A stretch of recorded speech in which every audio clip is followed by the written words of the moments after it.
ప్రభునందు ప్రియులైన మీకందరికీ యేసుక్రీస్తు ప్రభువారి నామములో శుభవందనాలు తెలియజేస్తూ ఉన్నాం. ఎడారిలో సెలయేర్లు అనే ఈ దినపాఠమునకు స్వాగతం. ఫిబ్రవరి 24. యోహాను ఏ సూచక్రియను చేయలేదు గాని ఈయనను గూర్చి యోహాను చెప్పిన సంగతులన్నీ సత్యమైనవనిరి. యోహాను సువార్త 10వ అధ్యాయం 41వ వచనం. నీ గురించి నువ్వు చాలాసార్లు చిరాకు పడి ఉండొచ్చు. నువ్వు పెద్ద తెలివి గలవాడివి కాదు. ప్రత్యేకమైన వరాలేవీ లేవు. దేనిలోనూ నీకు ప్రత్యేకమైన ప్రావీణ్యత లేదు. నీది సగటు జీవితం. నీ జీవితంలో గడిచే రోజులన్నీ ఒకేలాగా చప్పిడిగా ఉంటున్నాయి. అయినా పర్వాలేదు. నీ బ్రతుకు గొప్ప మహత్తుని సంతరించుకోగలదు. యోహాను ఏమీ అద్భుతాలను చేయలేదు, కానీ యేసు ప్రభు అతన్ని గురించి ఏమని చెప్పాడు? స్త్రీలు కన్నవారిలో యోహాను కన్నా గొప్పవాడు లేడు. యోహాను ముఖ్య విధి ఏమిటంటే వెలుగును గుచ్చి సాక్ష్యం ఇవ్వడం. ఈ పనే నువ్వు నేను చేపట్టాలి. అరణ్యములో వినిపించే ఒక శబ్దంగా మాత్రమే ఉండిపోవడానికి యోహానుకు అభ్యంతరం లేదు. వినిపించడమే గాని కనిపించని స్వరంగా ఉండిపోవడానికి సిద్ధపడు.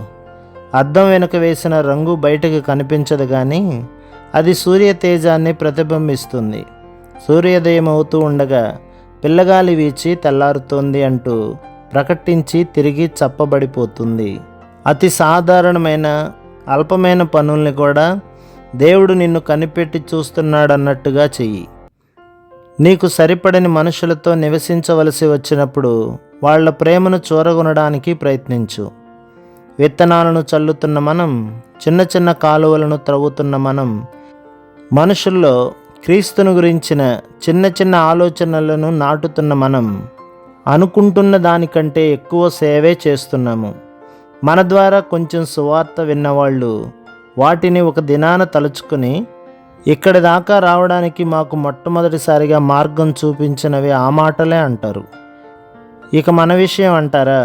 మన సమాధులపై తాజ్ మహల్ కట్టకపోయినా పర్వాలేదు, కానీ మనం చనిపోయినప్పుడు సాధారణమైన వ్యక్తులు మన సమాధి చుట్టూ చేరి అంటారు, ఇతను మంచి మనిషి అండి, ఇతనేవే అద్భుత కార్యాలు చేయలేదు కానీ క్రీస్తు మాటలు మాట్లాడాడు.